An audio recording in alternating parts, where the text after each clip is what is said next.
আসসালামু আলাইকুম। অনেকদিন পর আরও একটা ব্লগ আপনাদের সাথে শেয়ার করছি। আশা করছি আজকের ব্লগটাও আপনাদের অনেক বেশি ভালো লাগবে।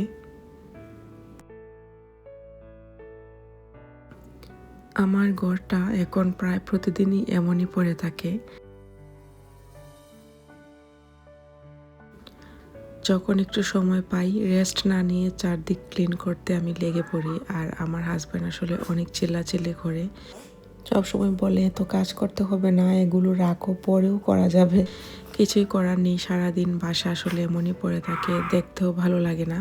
আর আমরা যারা একটু ক্লিন থাকতে পছন্দ করি, মনে হয় হাতের কাছে ময়লা বা এরকম এলোমেলো দেখলে মাথার ভেতর কেমন যেন একটা করে। তো সবসময় ক্লিন রাখাই আমাদের রূপ, কিন্তু কিছুই করার নেই। আমরা আসলে সবসময় একরকম থাকতে পারি না হয়তো।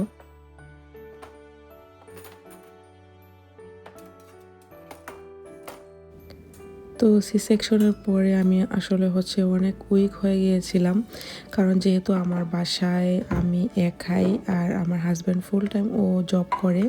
তো আমার বাচ্চাদের সামলে এখন আরও সামার ভ্যাকেশন চলছে, যার কারণে দুইজন বাসায় আর ওদেরকেও সময় দিতে হয় এবং ছোটোজনকেও আমার সময় দিতে হয়। দেখা যায় যে সারাদিনই আমি তেমন কিছুই করার সুযোগ পাই না।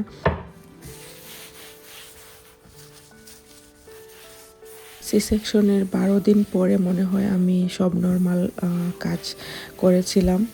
তো হসপিটাল থেকে বাসায় আসার পরই ৪ দিন পর থেকে আমি টুকটাক এই সেই আমার নাস্তা রেডি করা, তারপর আমার কাজগুলো আমি করতে পেরেছি আর কি। আর বেবির কাজগুলো আর বাচ্চাদেরগুলো বাচ্চার বাবাই দেখেছে। তো ছুটি নিয়েছিল অফিস থেকে, তো ওই ১৫ দিনের মতো সামাল দিয়েছে। আসলে না হলে এই বিদেশে অনেক কষ্ট হয়ে যায় একা একা সব কিছু করতে। তারপরও আমার আসলে একটা রোগ, মানে ঘুম থেকে উঠেই দেখতাম বাসা এলোমেলো, বাচ্চারা রাতে যা খেয়েছে ও ডিশওয়াশারে দিয়ে ওয়াশ করেছিল। তো এভাবেই আমার দিনকাল যাচ্ছিল আর আমি এগুলো আসলে নিতে পারতাম না। তো কিছুই করার নেই, তবুও আল্লাহ আল্লাহ করে প্রায় এখন ১.৫ মাস চলছে আমার। তো আমি আল্লাহর রহমতে অনেকটাই সুস্থ। তো এখন নর্মাল টুকটাক যেগুলো কাজ করার সেগুলো করতে পারি আলহামদুলিল্লাহ।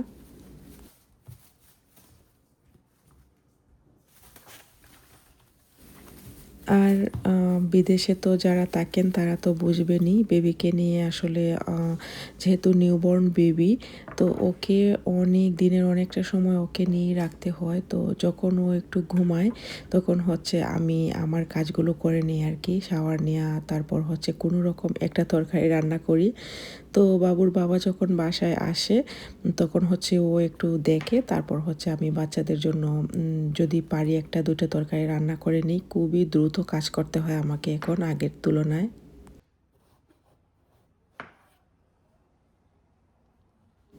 আসলে অনেকেই বলে যে কিভাবে করি বা কিভাবে এত কাজ করি, কিছুই করার নেই। আসলে নিজের কাজ নিজেকেই করতে হবে। যেহেতু আমার ২ টা বাচ্চাও ছোট, তারা নিজের কাজ এখনও পুরোপুরিভাবে নিজেরা করতে পারে না। দেখা যায় যে অনেক সময় কোনো স্ন্যাক্স আইটেম যদি ফ্রিজে থাকে, ওরা জাস্ট এগুলো গরম করে খেতে পারে, নিজে থেকে তো আর রান্না করে খেতে পারবে না। তো আমার বাচ্চাদের আসলে আমাকেই দেখতে হবে। তো অনেকেই এমন কমেন্ট করে থাকেন যে এখনই মাত্র সি সেকশন হলো কিন্তু তুমি রান্না বান্না করছো, আমি করব না তো আসলে কে করবে? আর আমার হাজব্যান্ড ও সবসময়ই বাইরে থাকে, ফুল টাইম জব করে, তো ওরও তো আসলে সময় নেই। যখনই বিকেলবেলা বাসায় আসে বাচ্চাদের নিয়ে আবার পার্কে যেতে হয়, টুকটাক বাইরে ওদেরকে সময় দেয়, তো আমাকেই তো আসলে সব কিছু করতে হয়।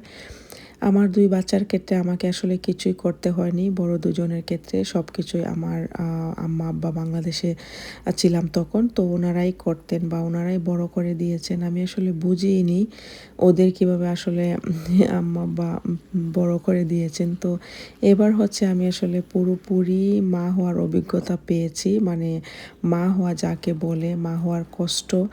তো এই তো, তবুও আলহামদুলিল্লাহ জীবনের প্রতি।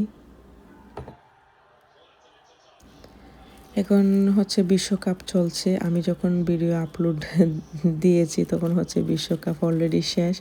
তো এটা কয়েকদিন আগের ভিডিও আপনাদের সাথে শেয়ার করছি। প্রায় ৩ মাসের মতো মনে হয় আমি বাসায় ছিলাম। মানে এতদিন আমি কখনো বাসায় থাকি না। আমার হচ্ছে একটু ডিপ্রেসড হয়ে গিয়েছিলাম আরকি, এমন একটা অবস্থা। তো ও বলল, "চলো একটু বাইরে যাই, যদি কোনো কিছু কেনার থাকে তো শপিং করে আসি।" তো আমিও ভাবলাম যে আসলে এখন আমার বাইরে যাওয়া দরকার। তো এই তো আর বাসার টুকটাক কিছু জিনিসপত্র কেনার ছিল, তো ওইগুলো নিয়ে আসলাম।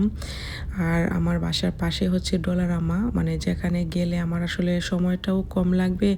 তারপর যেহেতু নিউবর্ন বেবি আর ও বোরিং হবে না, তো যার জন্য পাশের টাতেই গিয়েছিলাম আর কি।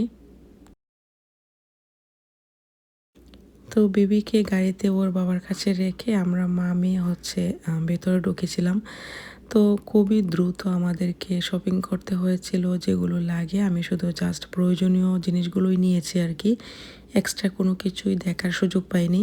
তো তো এর মধ্যেই বেবির বাবা কয়েকবার ফোন দিয়ে ফেলেছে যে বেবি উঠে গিয়েছে, তোমরা তাড়াতাড়ি চলে আসো।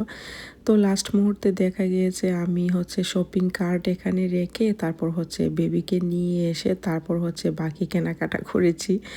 তো এই তো এটাই হচ্ছে নিউবর্ন বেবিদের নিয়ে বাইরে কোথাও গেলেই করতে হয়। তো এজন্যই হচ্ছে আমি সচরাচর বের হই না ওরা হচ্ছে ৬ মাস হওয়ার আগে। তো ওদের দুজনের ক্ষেত্রেও আমি সেমটাই করেছিলাম। অনেকে আমাকে বলে যে আমরা ৭ দিন বা ১০ দিনের সময় হচ্ছে বাইরে গিয়েছি, ঘুরেছি, তারপর পার্টি করেছি। আর আমার কাছে হচ্ছে এগুলো খুবই আনকমফোর্টেবল লাগে। যেহেতু ছোটো বাচ্চা আর হচ্ছে বিভিন্ন রোগ-শোকেরও ব্যাপার আছে, আর নিজের কাছেও আনকমফোর্টেবল লাগে। তো যার কারণে আসলে আমি বের হই না তেমন একটা। তো এখানে এসেছিলাম একটু দরকারি। তো যাই হোক, আমি কী, কী কিনেছি বাসায় গিয়ে আপনাদের সাথে শেয়ার করছি। তো ইচ্ছা ছিল আরও ২-১ টা জায়গায় ঘুরবো, কিন্তু লাস্টে হচ্ছে বেবি অনেক কান্না করছিল, যার কারণে আমাদেরকে চলে আসতে হয়েছিল আরকি।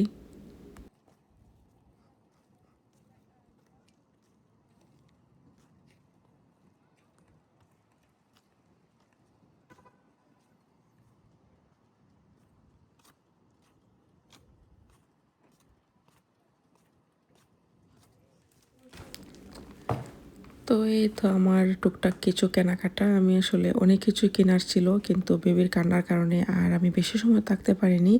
হাতের কাছে যা পেয়েছি তাই নিয়ে এসেছি। এটা আসলে পাস্তা রাখার জন্য একটা বক্স নিয়েছি। আর এটা হচ্ছে ওরা বাইরে থেকে আসার পর যে মোজাগুলা পরে থাকে, তো নোংরা মোজাগুলো রাখার জন্য নিয়েছি আর কি। আর এগুলো হচ্ছে ওয়ান টাইম বক্স, 10টা পাওয়া যায় মাত্র হচ্ছে $3.5 এগুলো আসলে ফ্রোজেন করতে খাবার খুবই সুবিধা হয় আমার। প্রত্যেকটা হচ্ছে আমি ফ্রোজেন করে রেখে দিই, যেগুলো ফ্রোজেন রাখার, তো বের করে দেখা যায় যে একবারে ইউজ করা যায়। তো এগুলোই হচ্ছে আমার কেনাকাটা। আজকের ব্লগটা আপনাদের কাছে কেমন লাগলো অবশ্যই জানাতে ভুলবেন না। আর যদি ভালো লাগে প্লিজ আমার চ্যানেলটা সাবস্ক্রাইব করে আমার পাশেই থাকবেন। তো এভাবেই হচ্ছে আমার পুরো দিনটাই কেটে যায়।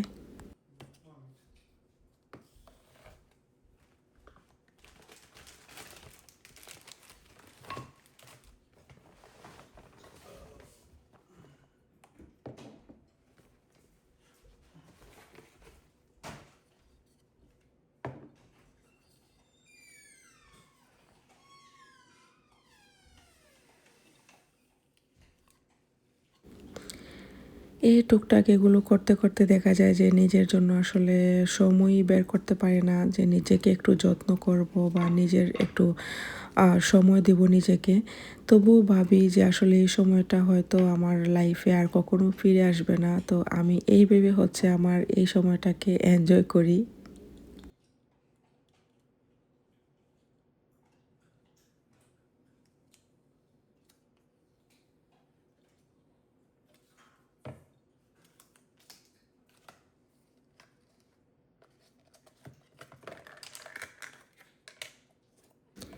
এই ছোটো বক্সগুলো আসলে ফ্রুটসের জন্য খুবই ভালো।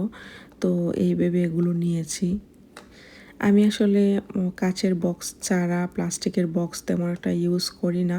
তবুও হচ্ছে ওয়ান টাইমের ক্ষেত্রে এই বক্সগুলো কিন্তু খুবই কাজের।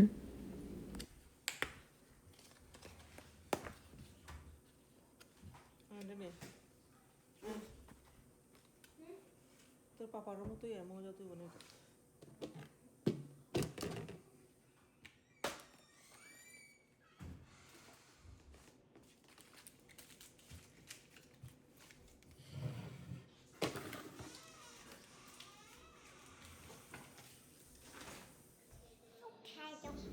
সন্ধ্যার পর হচ্ছে নাস্তা করে তারপর মেয়েকে একটু সময় দিচ্ছিলাম। মাশাল্লাহ ও হচ্ছে খুব ভালো আর্ট করে। তো একবার আসলে যা দেখি ওইগুলো রপ্ত করে নেই। তো আমি হচ্ছে খুব মনোযোগ সহকারে দেখি। আমিও আসলে এমন ছিলাম ছোটোবেলায়, আম্মা গল্প করতেন আর কি। তো হয়তো আমার স্বভাবটাই জেনেটিক্যালি আমার মেয়েও পেয়েছে, আলহামদুলিল্লাহ। সবাই মাশাল্লাহ বলবেন। তো এই তো আমরা খেলা দেখছিলাম আর ও হচ্ছে ওর কাজ করছিল। তো আজকে হচ্ছে এতটুকুই রাখবো। সবাই ভালো থাকবেন, সুস্থ থাকবেন, আমাদের জন্য দোয়া করবেন। আসসালামু আলাইকুম।